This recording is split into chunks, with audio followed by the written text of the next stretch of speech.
Welcome back to another video, and today we're going to be talking all about where I personally see teaching going in the future, and this is just based off the few years I've had in school and how things have changed so far, and the little kind of tidbits you hear coming out from the government about what their plans are for the future. Though obviously sometimes those are taken with a pinch of salt because governments do change and regimes change and that kind of thing. Education secretaries change very, very quickly. So we're going to look at a little bit of those, but also going to look at what I think is going to happen just based off what I've seen in schools and what I believe is the future for education. So hopefully this might give you a bit of an idea if you're looking at getting into teaching, at what the type of changes you can expect to happen over the next few years, or this could be the next decade, the next 20 years, the next 30 years, by the time I retire in the next 40 or 50 years. God knows what the retirement age will be by then, but we shall see. And so yeah, it's just kind of things where I think it's going. And number one is going to be technology. Now, I've spoken about technology before, and I'm a massive believer in technology in the classroom if it's used in the right way. And I think technology is going to become more and more a part of the primary school classroom. It's already coming into the secondary school classroom, and you can already do all sorts of different assessments online and things. Although the classic kind of GCSEs and A-levels are still all written. But I think in the primary classroom as well, this is going to change. People in schools are already investing massively into different digital solutions for things. So you've obviously had interactive whiteboards and stuff in classrooms for years now, but now children are getting iPads in classrooms, children are getting Chromebooks in classrooms. And there's such a massive benefit to the classroom. There's such a good way of introducing children to technology, helping them to learn how to use it safely, because children's lives are going to be drastically changed by this technology that gets introduced. They have access to this technology so much earlier than any teachers ever did when they were that age, and they need to learn how to use it safely. And part of doing that is showing them that technology is a tool to use in their everyday life. It's not just something to have fun with. And yes, there are brilliant ways of having fun with that technology, but it's about doing it in the right way. And part of learning that is learning it in the classroom. Obviously at home with the parents and with siblings, they'll learn how to do different things compared to what they'll learn in class. But in the classroom, you can teach them how to use it safely, how to use it well, and how to use the types of things that children will need to look at applying for jobs and look at getting to do things like that. Word processing. That's the kind of stuff that actually I think children nowadays maybe aren't as good at doing as they were 10 years ago. Because 10 years ago, when children got into the classroom, they used computers at home and they used computers in school, and that was all they really had. Whereas nowadays, children, when they get into the primary classroom, they have access to phones, they have access to tablets, but they don't really have as much access to computers as they used to, because all that technology is now on the phones, on the tablets, and it's cheaper than getting a computer. So generally children will have those and they won't have access to computers, so they won't know how to do that as well. Things like typing skills, word processing skills, that kind of stuff that is so important when they get on to having a job after secondary school, as just about all jobs in the world at some point will require use of technology, require use of a computer. Nowadays, that technology is something that is not used as commonly as like swiping on a screen, using an app, that kind of stuff that all children are very good at nowadays. So I can definitely see technology moving into the classroom more and more. I can also see, and I do believe this, that very soon, at some point over the next 5 to 10 years probably, SATs in the primary school will come to an end. So there's already talk of finishing the Key Stage 1 SATs, and I think that was due but then got postponed by COVID, and I'm not sure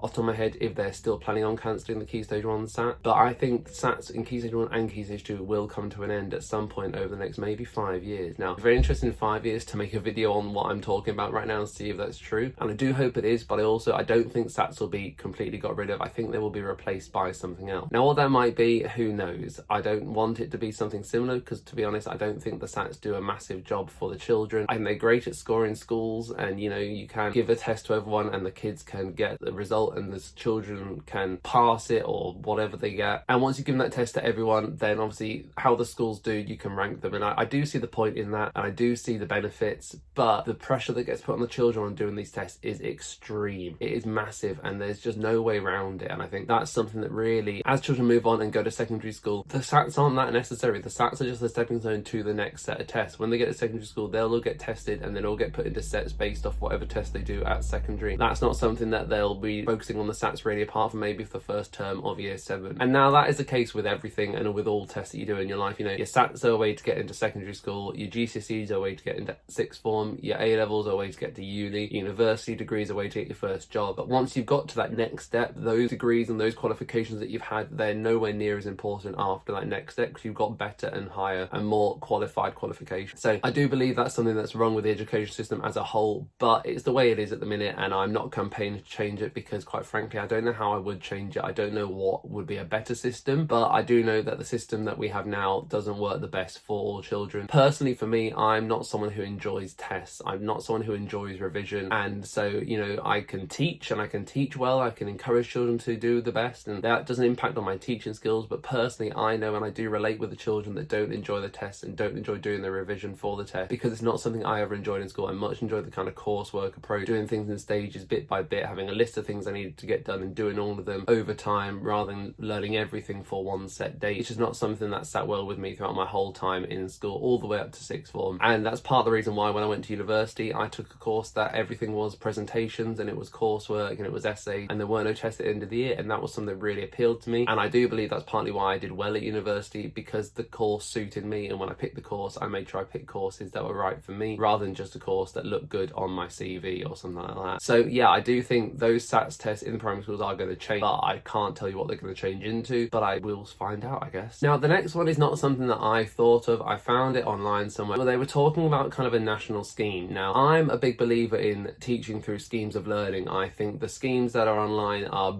some of them are brilliant, some of them are not so brilliant, and you have to make sure you pick the right ones. But at the minute, as a school, the schemes we use to teach our curriculum, they're all based off the national curriculum, but we use schemes to help deliver that learning and to deliver the lessons in an engaging way, in a way that makes sure we have a spiralized curriculum so children revisit everything all the time. And I really enjoy talking to other teachers about the schemes they use and why they think some schemes are good, some schemes aren't so good. I recently had a good discussion with someone who commented on a YouTube video I made about teaching writing, and they were telling me how they'd done the Right Stuff scheme, which is how we teach our writing, and they had not enjoyed it. Now, this surprised me because I really enjoy using the Right Stuff and I think it's brilliant, but I really enjoy this kind of discussion with people where they tell me how they do it, and even if it's a differing opinion, I think people struggle with differing opinions now, and so I really enjoyed having this discussion with someone because they had a different opinion to me, but we were able to talk about it and understand each other's point of views. And they were telling me how their school hadn't enjoyed doing the Right Stuff, and they were in a year 2 class, and they found the demands on the year 2 class were just a bit too much for the children. And now I've not got no experience of teaching in year 2, as I'm a year 5 teacher and we've only been teaching for a little while, so I don't know whether or not that's a similar thing in my school in year 2 and what the demands are in year 2.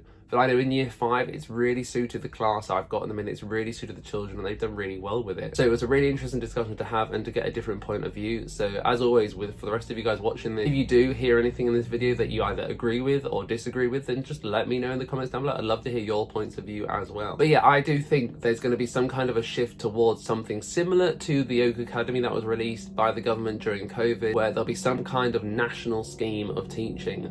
Now, I don't think this will be a mandatory scheme. I don't think this will be something you have to follow through, but I think it'll be something that'll be released to try and encourage people to get into teaching, to say, look, there's this national scheme, you can just follow this, it makes teaching easier. And whether or not that's something I think will be good depends on what is released, because I think, like we just said, some of the schemes that are released to help teachers and to follow the national curriculum through these schemes are brilliant, and they're really useful, they're really interactive, they're really engaging. Some of them are not so good, and that is just the case with anything in life. There's good things and there's not so good things. And so I'm holding my judgment on whether or not I think this is a good thing depending on what is released. But I do think something will get released, might not be for 10 years, might not be for 20 years, but it will get released as kind of a national thing, or it'll be the Oak Academy gets expanded and gets continued. Because I know a lot of schools now they're back have stopped using the Oak Academy, though they still dip into it here and there for little bits. I personally didn't use the Oak Academy while we were teaching through COVID, because I found ways of delivering the lessons I was going to teach anyway online, and I think that was the same for the majority of my school, though a few teachers again did dip into little bits of it. But then I know other schools that used it loads throughout COVID and throughout the online learning, and they thought it was really, really good and really useful. So hopefully again this will be a positive thing for teaching, and it'll be a really good thing to help encourage other teachers to get into teaching. But again, we'll just wait and see. The final thing that I think is going to change about teaching is I think teachers' standings in the kind of job world will continue to improve. So I think over the last few years, you've seen a big increase in people's appreciation for teachers, in people's understanding of how hard the teaching job is. And that's something that's going to continue to improve, along with teachers' pay. Whether or not that goes with inflation, because of how high inflation is at the minute, I will wait and see what the government releases. But I do think teachers' standing in the world is going to continue to improve, because in the past, I think teachers have been very misunderstood, and people haven't quite understood just how tricky teaching is and just how difficult teaching can be. But they also haven't understood some of the crazy benefits of teaching, some of the really, really good things there are about teaching. And that's something that I'm trying to change. I released these videos and talking quite openly about what teaching is and what it entails. But also I think that's something that's going to change just because of the public's perception of teaching, and especially as technology comes into the classroom and teachers are much more open with communicating with outside school, with parents, with each other, I think it's just something that will continue to improve over time, and you'll see eventually that teaching in this country is viewed quite highly as it is in other countries around the world. I think there's some countries where teaching is viewed as this profession that is very impressive and very well valued, and this country doesn't always value education and teaching quite the same in some places. Now again, that's quite a broad statement. I know some people in the world do and some people in the world don't, and that's just the way it is. But I do think sometimes, especially in the media, that teaching is not viewed as a profession that is as highly valued as some others. But I do think that's going to change, and it is changing as we speak right now, and it will continue to improve. So that is where I see education going over the next few years. Just a few things I can see changing, and I think I will definitely come back to this video maybe in a year, maybe in 5 years, and see what has changed and whether or not I was right, whether or not my opinions have changed on the things I've spoken about, and hopefully you guys can let me know how you think things are going to change down in the comments below. As always, thank you very much for watching, and there'll be a new video on a Tuesday, Friday and a Sunday, and I will see you very soon.